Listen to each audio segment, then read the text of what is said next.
5 видов пассивной агрессии. Что это такое, как с этим бороться?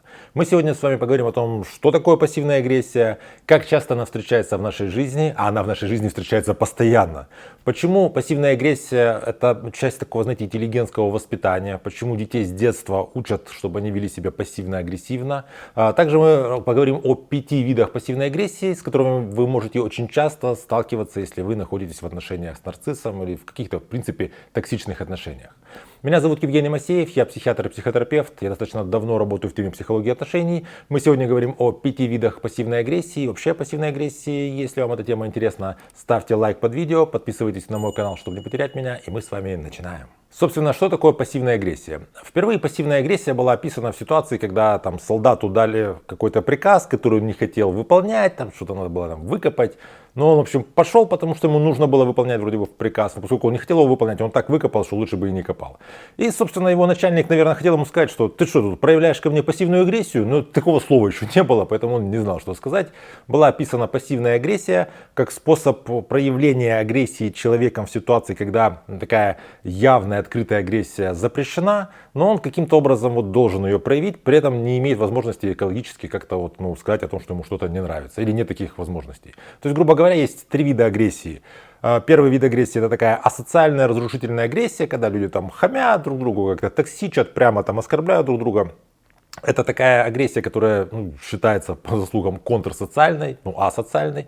И, соответственно, детей часто родители учат, что если там кто-то начинает тебя как-то задирать, вот с дураками не разговаривай, просто замолчи, отойди, не общайся, или вообще вот нужно как-то вот обидеться. Ну и родители сами часто демонстрируют, когда ребенок что-то вот такое сказал обидное родителю, родитель не знает, как вот отреагировать на это, и, скажем, мама со мной там 2 дня не разговаривала, там, или папа, скажем, какой-то вот, не знаю, ходит и не выполняет те обещания, которые у нас с ним были. То есть, собственно, пассивная агрессия — это такой второй уровень агрессии, который на самом деле является более социальным, чем такое проявление активной агрессии, но в близких отношениях, когда долго ты с этим сталкиваешься, в отношениях там, детей и родителей, в отношениях там, между 2 партнерами, он также является разрушительным просто из-за такого накопительного эффекта. И третий вид агрессии — это такая экологичная агрессия, о которой сейчас очень много говорят, ассертивное общение. Это когда у тебя есть какое-то несогласие, у тебя есть какой-то агрессивный посыл, который ты умеешь в контакте разместить таким образом, чтобы человека и не оскорблять, и чтобы он максимально ясно его смог понять, а не догадывался. Собственно, пассивная агрессия — это такой рудимент прошлого, какое-то приспособление прошлых поколений, которое сейчас уже также является токсичным. Первый вид пассивной агрессии — это молчание, такое наказание молчанием. Часто мы с этим сталкиваемся в детстве, и потом у нас это может зафиксироваться. Мы позже ведем себя так, как родители вели себя по отношению к нам, или там учителя, или еще кто-то. То есть, когда произошел конфликт, и человек после конфликта с тобой не разговаривает. Он с тобой не разговаривает, и ты понимаешь, что он не разговаривает с тобой не просто так, а это какое-то наказание тебя за что-то, что было в этом конфликте. Он так вымещает на тебе свою какую-то злость, агрессию, недовлетворенность. То есть, как-то он таким образом на тебя воздействует. Что в такой ситуации делать? Нужно сказать, что я вижу, что ты со мной не разговариваешь. Ты, если хочешь не разговаривать, не разговаривай. Но я также не буду делать вид, что я вот не замечаю, или что я там как-то должна как-то догадываться, что ты там так молчишь, там, что с тобой происходит. То есть я вижу, что ты молчишь. Хочешь молчать — это твой выбор. Захочешь поговорить, там, приходи. Пока ты молчишь, я оставляю за собой право, собственно, жить свою жизнь так, как захочу. То есть, как придешь разговаривать, поговорим тогда. Второй вид пассивной агрессии — это сарказм.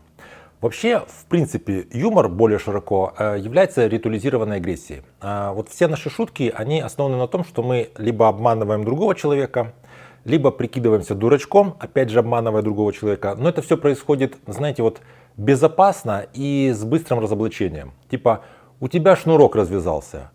Смотришь, нет, это ты пошутил. Такая шутка, конечно, не огонь, но смысл примерно понятен. Или сегодня же там, первоапрельские шутки, сегодня там разрешили всем, не знаю, там в магазине бесплатно затариваться, там покупать пирожные. Правда? Нет, ну это шутка, понимаете? То есть юмор всегда это ложь, а ложь по сути агрессия. Но это ритуализированная агрессия, которая не опасна и позволяет людям как бы в смехе. А смех по сути является, ну таким, ну как бы собака, которая смеется, это собака, которая лает. Смех это высвобождение такой вот живой витальной агрессии. Мы смеемся, мы улыбаемся, скалясь, демонстрируя зубы. То есть, собственно, для того, чтобы сбросить агрессию немножко, мы иногда вот подшучиваем друг с другом, шутим вообще, рассказываем какие-то анекдоты.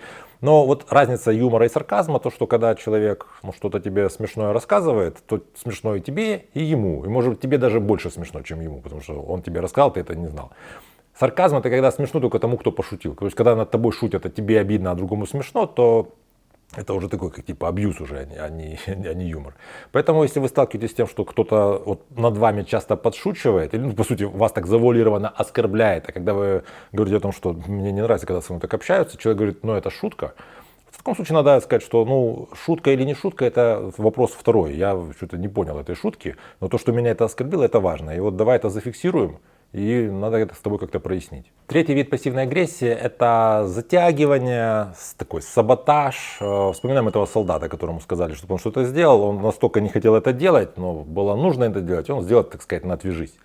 В таком случае вы должны, ну, как бы замечать, что человек что-то делает. Я вижу, что ты затягиваешь. Мы же с тобой договорились, это было важно. Ты обещал это сделать неделю назад, потом, не знаю, позавчера, и вот сегодня ты опять это не сделал. Вот мне важно, чтобы ты это сделал. То есть вам важно, понимаете, не идти в рассмотрение причин, почему человек затягивает. Потому что при такой пассивной агрессии у человека, как правило, есть куча отговорок. Я не сделал, потому что там пробки были, не знаю, настроения не было, свет отключили, какая-то авария на соседней улице, еще что-то.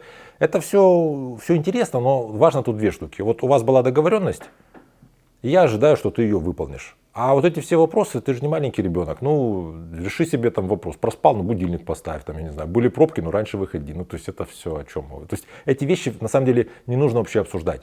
Есть договоренности, я ожидаю выполнения договоренностей. Все отговорки, это, ну, значит, тогда ты просто недоговороспособен и не выполняешь договоренности. Четвертый вид пассивной агрессии – это критика под видом заботы. Это такая ситуация, когда, знаете, там, не знаю, там, девочка моя, значит, в этой жизни, ну, с твоей внешностью тебе придется тяжело. Потому что, ну, я просто это говорю из-за того, что я к тебе хорошо отношусь. Вот люди в этой жизни должны быть или хотя бы умные, или хотя бы красивые.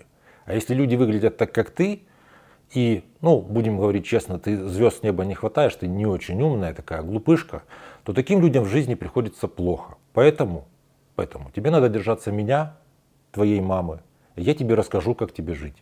Тебе в жизни придется тяжело, я тебя люблю и из заботы просто тебя готовлю, что в жизни тебе тупой и уродливой будет тяжело. Поэтому вот, ну, ты можешь всегда находиться со мной. Это и есть вид такой пассивной агрессии. Я немножко так вычурно его описал, но по сути вот всегда, когда человеку говорят какие-то гадости, ну типа я же просто хочу из всей заботы, другой тебе человек никто не скажет. Только такой близкий человек, как я, скажет тебе, какой ты.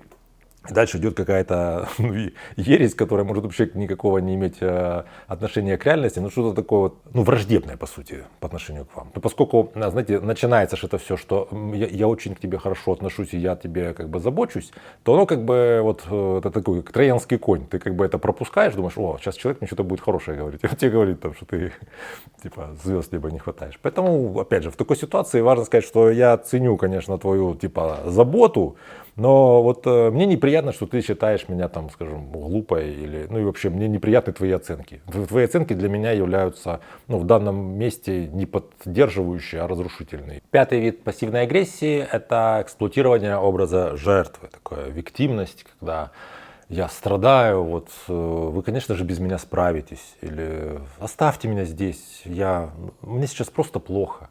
Мне грустно, идите занимайтесь своими радостными, веселыми делами, я здесь без вас пострадаю. Таким образом, человек старается как-то, ну, заставить вас чувствовать вину просто за то, что вам хорошо, а ему плохо. Ну, просто это нормально для человека с какой-то здоровой гармоничной психикой, если какому-то человеку в твоем окружении, который для тебя хоть сколько бы это был бы важен, то есть какие-то есть у вас ценностные отношения, когда ему плохо, то вот, ну, ты как-то начинаешь вот, ну, эмпатически как-то проникаться, и есть такое ощущение вот, что несоответствие, что вот ему плохо, а мне хорошо, и как-то хочется ему помочь, или вот самому как-то меньше радоваться. Ну вот Вот эти все вещи нужно отслеживать, понимать, что если человеку плохо, и он еще вот прямо, знаете, гордится, что ли, как бы упивается своими вот этими страданиями, то это не вопрос о вашей эмпатии, это вопрос о его манипуляции. Такое, кстати, часто бывает у скрытых нарциссов, ну или там нарциссическое расстройство личности, уязвимый тип. Это ситуация, когда человек, в принципе, вот он такая жертвушка, и вот он в жизни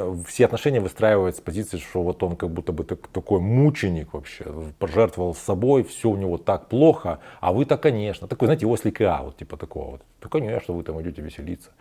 Вот. В таком случае просто нужно заметить, что это не ваши процессы, это его процессы. Если вот он находится в каких-то там вот этих вот страданиях и переживаниях, ну, позвони на скорую помощь, там, пусть тебе там служба спасения привезет там лекарства, я не знаю, что-то сделает что-то. То есть постарайтесь к человеку относиться с позиции взрослого человека, а не с позиции родителя, потому что он-то себя загоняет туда, в позицию ребенка. Как бороться с пассивной агрессией? Первое, что вы можете сделать, это просто замечать вокруг себя, когда эта пассивная агрессия есть. В обществе ее очень много. Еще раз повторим, есть 3 уровня, что ли, выражения агрессии. Первый — это такой, грубо говоря, хамский, антисоциальный, такой в склоках там и в оскорблениях. Второй уровень — это пассивная агрессия, это чопорная такая интеллигентская обида, вот это вот замолчать и не разговаривать, и там сам догадывайся. И третий уровень — это ну, такое как бы экологичное проявление агрессии, когда человек прямо говорит о своих чувствах, о своих желаниях. Это если человек, например, ходит на какие-нибудь там психологические группы, там, или он в терапии это дело проработал. Либо есть люди, которым просто повезло, что они в такой семье родились, что у них ну, с детства они знают, что такое слова «хочу» и что такое слово «нет», и эти слова не запрещены.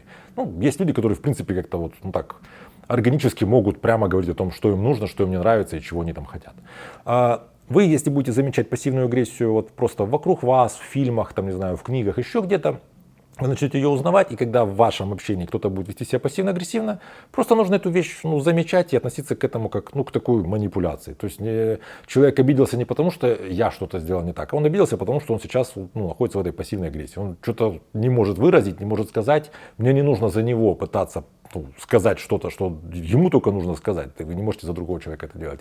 Нужно просто ну, как бы зафиксировать тот факт, что вот это сейчас такое происходит, сказать это об этом человеку, ну и оставить его там, пусть он в своих процессах находится. Если вы понимаете, что вы находитесь в отношениях с человеком, который вот очень много использует пассивной агрессии, не знаете, как с этим разобраться, можете записаться ко мне на консультацию. У меня под каждым видео есть ссылки на мои соцсети.